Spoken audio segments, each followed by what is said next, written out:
morning. Yahoo! Happy snow. If you'd like to stand, we'll sing our call to worship.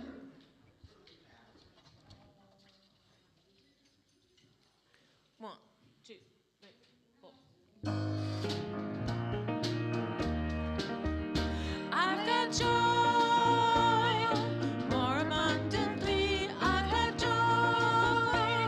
Spirit flows as me. I've got the joy of God in everything I do.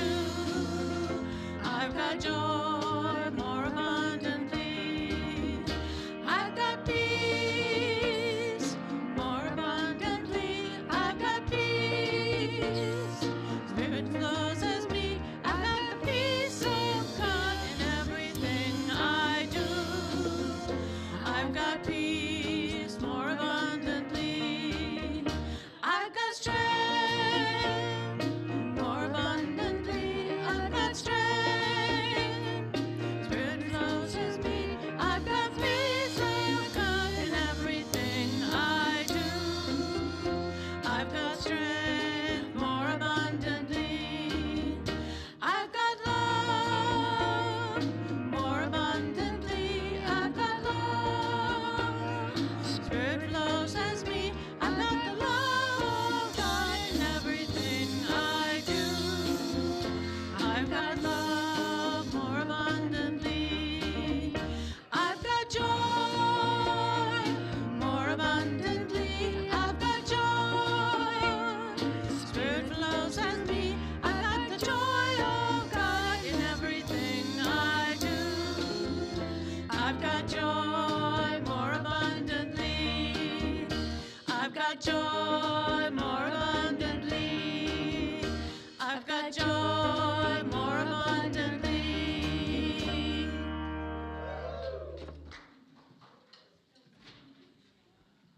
Good morning. My name's Yvette Babin Ringsmith, and I'm so happy to welcome you here this morning on this lovely snowy day. Also a special warm welcome to those watching from YouTube, and we're happy that you've all joined us this morning. Just a few announcements this morning. First of all, the Father Fred Frostbite Food Drive. My husband had a time saying those words right in a row last week. Let's see if I can say Father Fred Frostbite Food Drive. Father Fred Frostbite Food Drive. Please Please consider signing up to man the donation table at the Father Fred Frostbite Food Drive. The date is Tuesday, February 10th. The location is Tom's Market on Munson Avenue, and volunteers work in 2-hour shifts. If you're interested in volunteering for this very critical community event, the sign-up sheet is on the information table, which is in the hallway between here and the congregation hall. Also, the fourth Sunday community donations. Don't forget that next Sunday is the fourth Sunday of the month, which means that it's our opportunity to bring in food items, which we will then donate to a local food bank. It's a great way to be of service to our community and to make Unity of Traverse City more known to our local agencies. And please join me now in speaking our statement of unity found on the slide. Together. Strength of God moves through me with every breath. And I'd like to invite Marianne up for our covenant.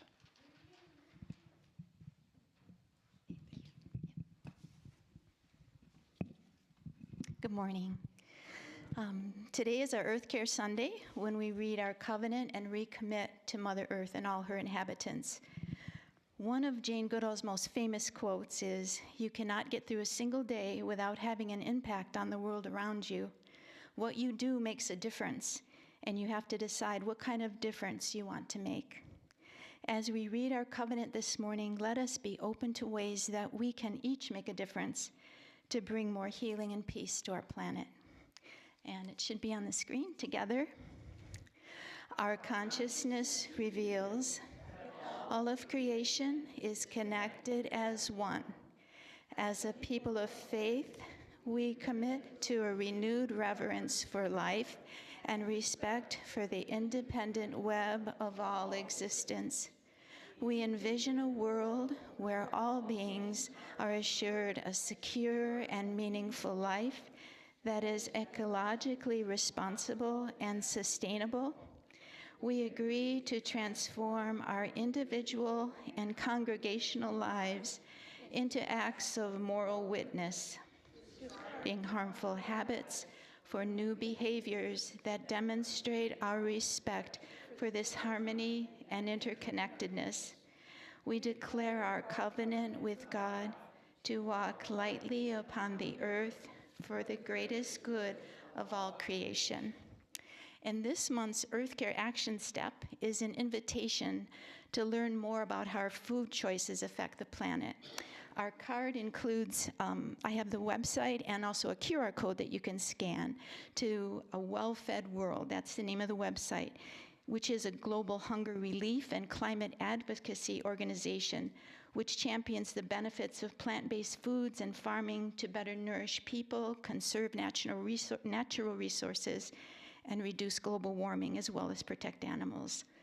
Education and awareness is always the first step in making changes. I hope you'll take a moment to learn more about this today. The cards will be in the hallway. And then lastly, please remember that we are still collecting broken Christmas string lights. There's a box in the back, so as you undecorate and find light strings that aren't working, please bring them in and put them in the box there. I'll gather them up at the end of the month and make sure they get sent off to be recycled. So thanks very much.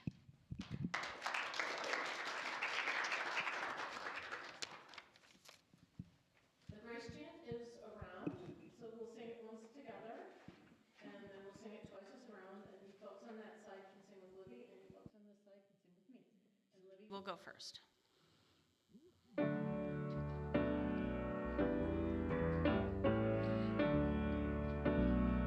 Everybody sings.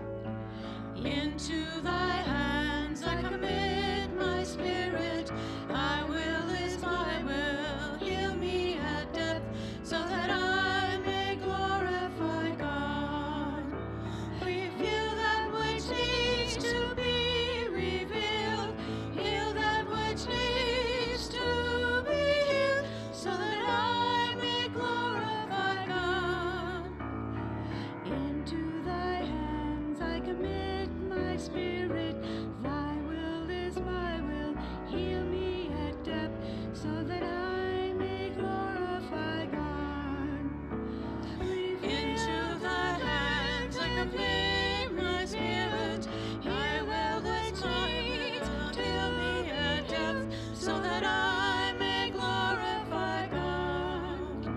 Reveal that which needs to be revealed. Heal that which needs to be healed, so that I may glorify God. Into thy hands I commit my spirit.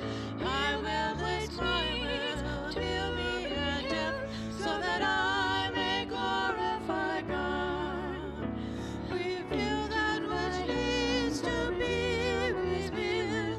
Heal that which needs to be healed, so that I may glorify God. Reveal that which needs to be revealed. Heal that which needs to be healed, so that I may glorify God. So that I may glorify God.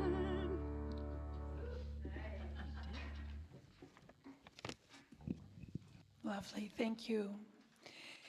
So as we move into the next portion of the service, today is about peace, as was exemplified by the statement of the consciousness of the planet and our environment and how we treat animals.